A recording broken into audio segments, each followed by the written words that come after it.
তিন ব্যক্তির জন্য জান্নাত হারাম। এক, মুদমিনু খামরিন, যে মদ খায়, নেশা করে। নেশাখোরের জন্য জান্নাত হারাম।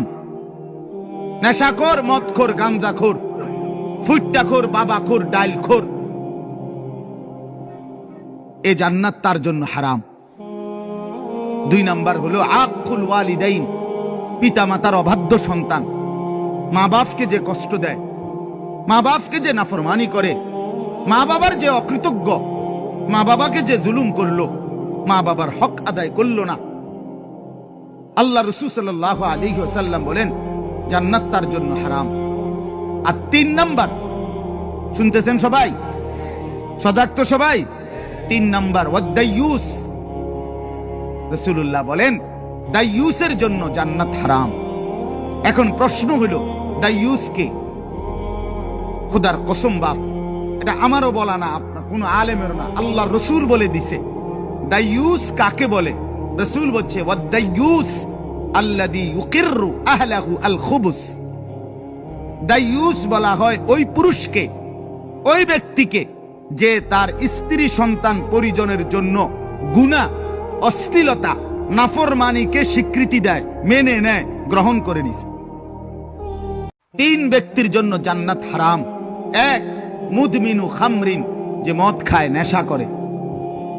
নেশাখোরের জন্য জান্নাত হারাম। নেশাখোর, মদখোর, গাঞ্জাখোর, ফুট্টাখোর, বাবাখোর, ডাইলখোর, এ জান্নাত তার জন্য হারাম। দুই নাম্বার হলো আকুল ওয়ালিদাইন, পিতা মাতার অবাধ্য সন্তান। মা বাপকে যে কষ্ট দেয়, মা বাপকে যে নাফরমানি করে, মা বাবার যে অকৃতজ্ঞ, মা বাবাকে যে জুলুম করলো, মা বাবার হক আদায় করলো না। আল্লাহ রাসূল সাল্লাল্লাহু আলাইহি ওয়াসাল্লাম বলেন জান্নাত তার জন্য হারাম।